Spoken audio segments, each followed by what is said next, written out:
Hello all, welcome to lectures of Power System Operation and Control. Uh, we are discussing Unit 6 and for your curriculum in Unit 6 there are two parts.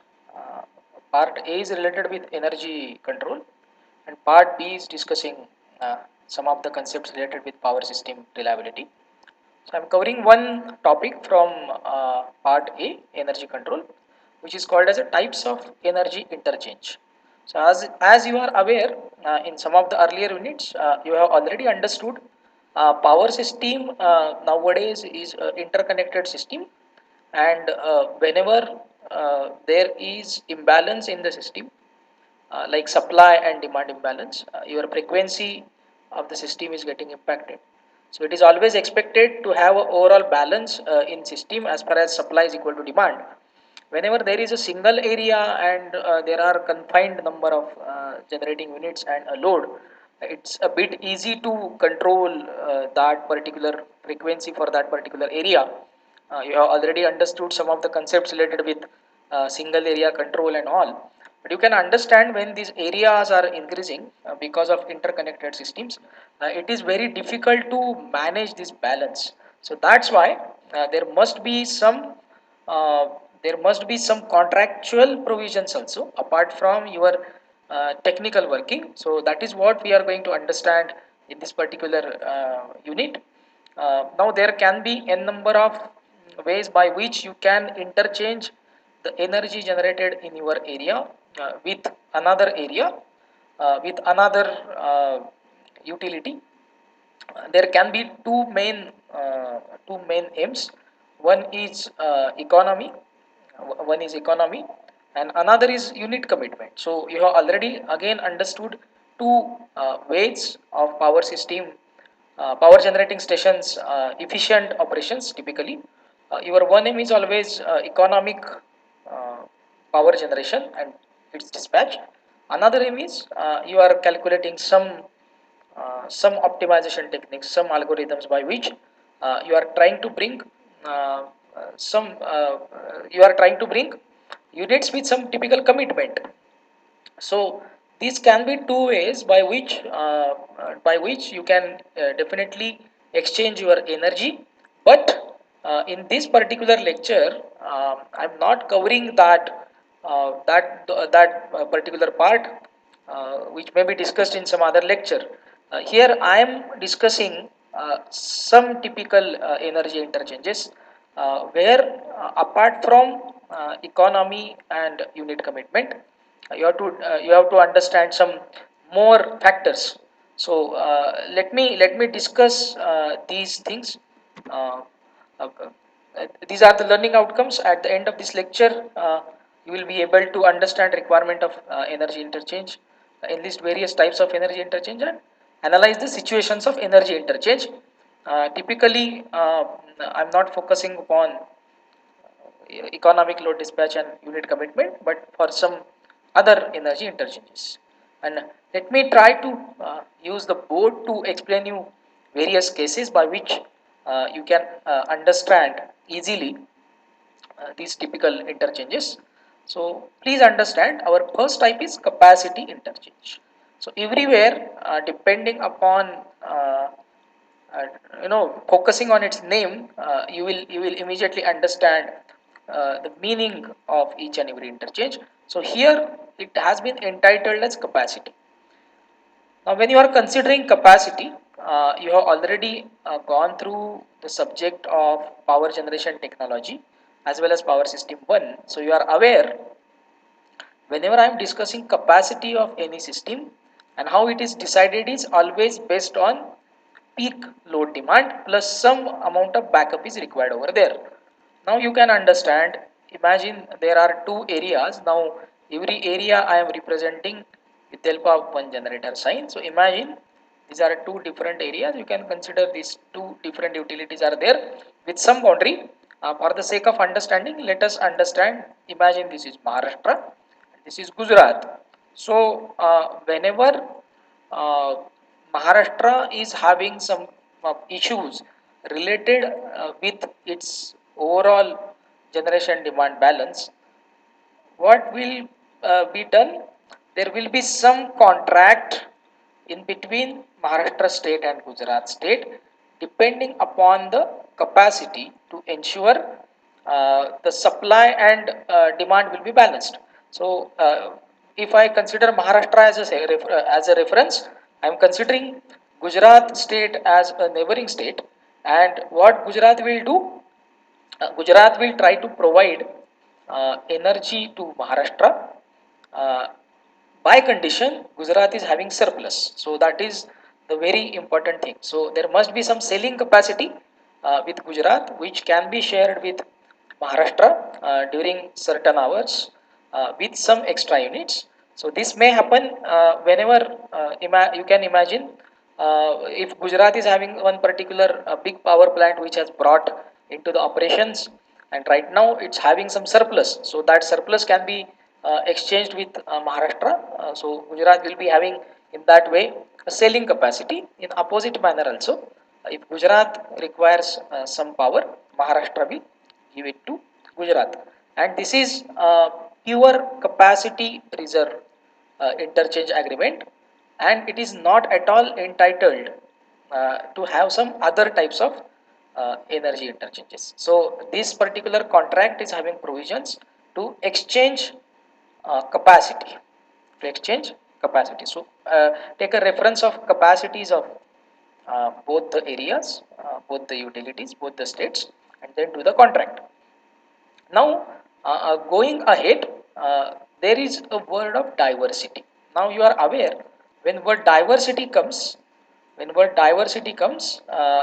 you have to consider always a peak load, a peak load.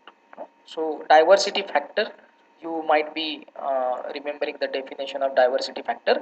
So there we are taking reference of peak load of overall system as well as peak load or a peak demand of every individual customer. So you are aware this diversity factor is always over there. So it depends upon uh, at what time every system is having its peak load. For example, I'll take example of on a single state of Maharashtra, where if you are having two different regions like rural and urban region, so urban region may have a peak at a different time, and rural region can have a peak at different time. So whenever region is having peak load and rural is not having peak load, so rural can exchange its energy with urban, and whenever urban is having some extra amount of energy where rural area wants it, you can exchange your energy with rural area at that particular time. So there is discussion in another way also.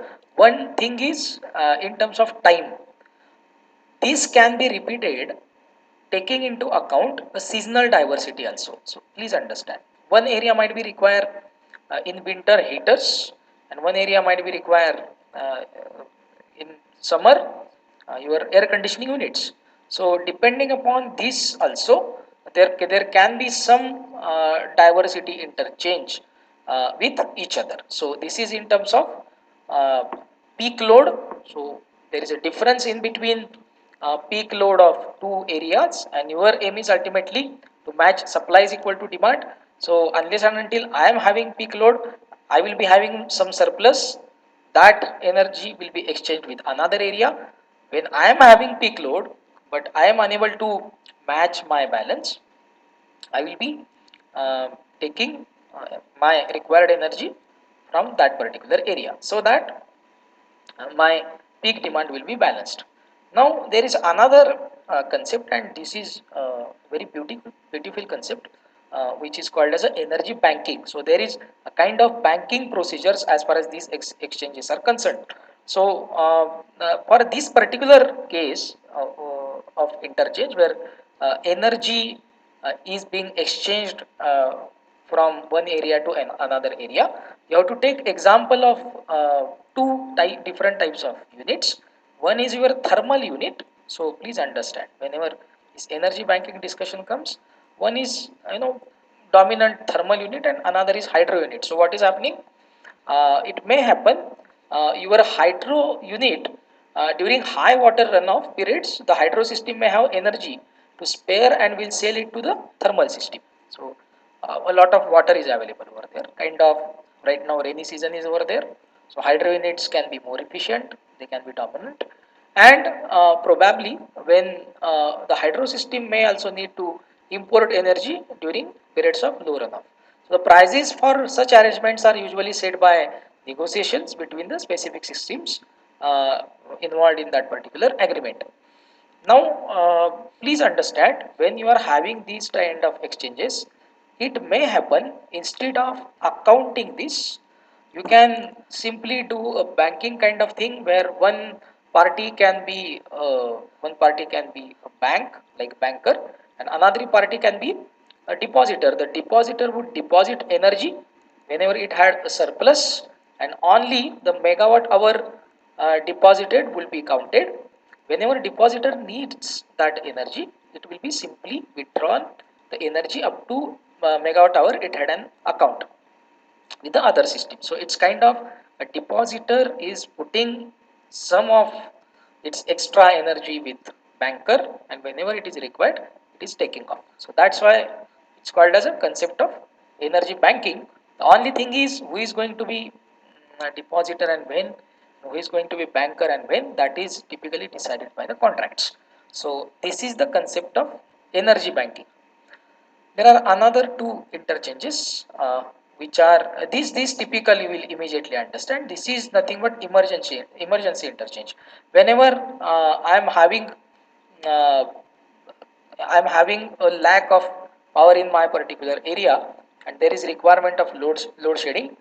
It may happen that instead of load shedding, I will take example of the cascade failure of grid, which may be treated as emergency in the power system. So whenever there will be cascaded failure under such emergencies, it's always useful to have agreements with neighboring system to have that particular energy exchange, and your neighboring system can commit to supply power uh, so that there will be time to shed the load.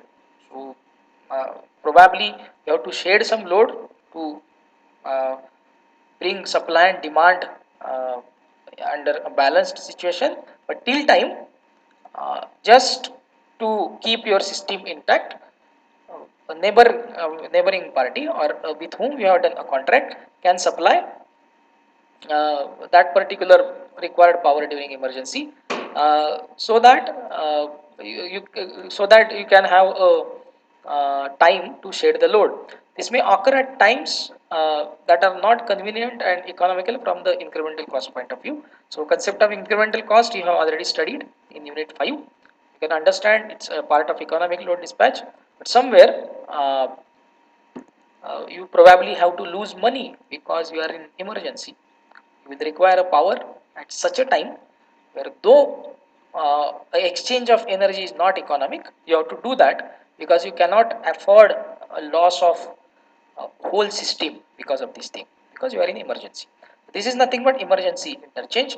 And last interchange, which is called as a inadvertent power exchange.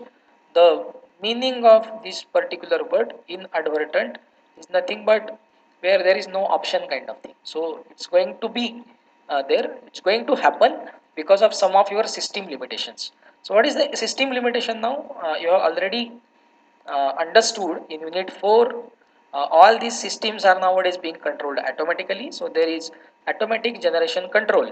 Now when there is automatic generation control, there are algorithms, there are settings, there are controllers.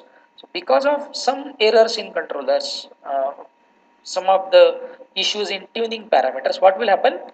Even if you don't want to supply some amount of energy, you don't want to supply some amount of instantaneous power, it is transferred from one area to another area because of limitations of your automatic generation control algorithms. So this particular part is called as inadvertent interchange. So during normal circumstances, what will happen? System operators will pay back whatever accumulated energy is there because of these errors. Uh, they will calculate energy in megawatt hours, uh, and they will see the time at what at what time it has happened, Usually during similar time periods in the next week, they will give that energy back to you, so that it can be a plus minus. But sometimes they will sometimes you may happen it may happen you may face some prolonged shortages of fuel or water, and inadvertent interchange energy may go beyond your normal practice. So if this is done deliberately, this is called, there is what typical term for this is called as a leaning on the tides. So when this occurs, systems will normally agree to pay back your inadvertent energy at the same time as we were doing. Means if today is Monday and uh, I have that inadvertent power exchange uh, at Monday at 10 o'clock. So what will happen? On next Monday at 10 o'clock, the next party towards which my inadvertent energy has gone will give that energy back to me. But in case of, it may happen that in case of severe shortages at that particular end at that time, where interconnected utilities may agree to compensate each other by paying for the inadvertent interchange at price levels that reflects real cost of generating exchange. So there can be some contract. It may happen that there is inadvertent power exchange, but it may happen today my 10 megawatt power is getting transferred from Maharashtra to Gujarat because of this inadvertent energy exchange. But when I want that power back, or for that the same time period in next week, the Gujarat is supposed to give me back those 10 megawatt, but it may happen Gujarat is not having that with them in their pocket because of some fuel shortages and all. So what Gujarat will do? Gujarat will say we are ready to pay the cost of those 10 megawatts instantaneously or transferred or a corresponding energy. So there can be some contracts, there can be some understanding in between these two parties. So what I have done in this unit, this particular lecture, I have considered some of the energy interchanges apart from your economic load dispatch and unit commitment interchanges, which where you have to run a number of algorithms, you have to take some complex decisions at system level. Thank you. We'll stop here. Thank you. Before going to end, I just would like to appeal you. You can come back as you are doing for other units on my Padlet on PSFC concept wall, and you can have some discussion related with these concepts of energy interchanges on my wall. And I recommend, as usual, these books you are using continuously for some earlier units also. So, a very important book, Alan J. Wood, Woolenberg, you can refer for this particular concept of energy control also. Thank you.